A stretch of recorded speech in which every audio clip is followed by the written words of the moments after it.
offices. Instead of developing relationships with foreign agents or companies, a firm may send its own managers to overseas branch offices where it has more direct control than it does over agents and license holders. Branch offices also furnish a more visible public presence in foreign countries, and foreign customers tend to feel more secure when there is a local branch office.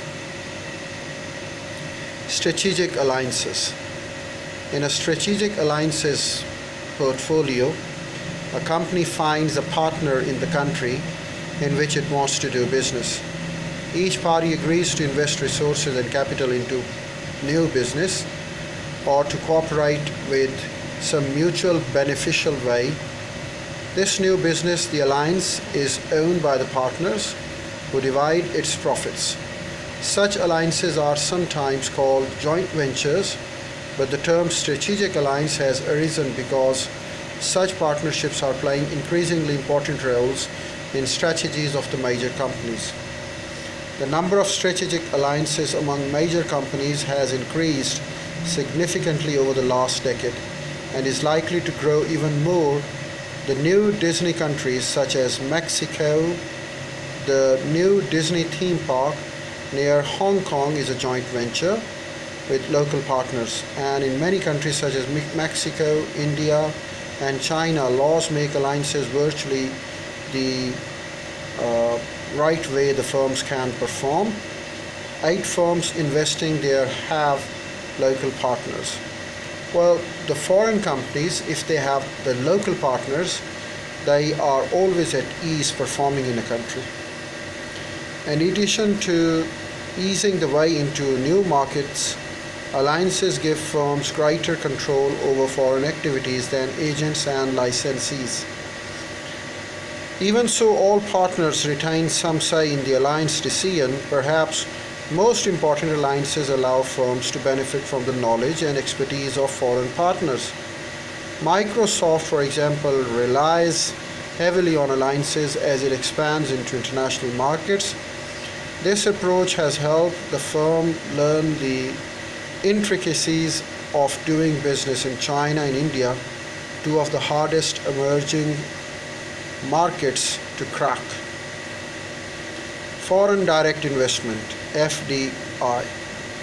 It involves buying or establishing tangible assets in another country.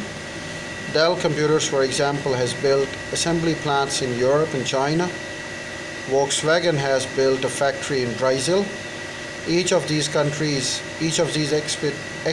represent FDI by a firm in another country. Well, the Ford's purchase of Volvo and Swedish company is another kind of FDI, as is the acquisition of both Ben & Jerry's, Slim Fast by Dutch company Unilever, cumulative FDI in the United States and in the other countries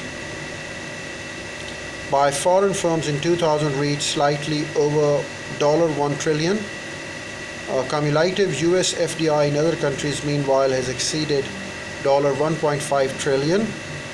There can be no doubt, says Director General of the World Trade Organization (WTO), that foreign direct investment has joined international trade as a primary motor of globalization.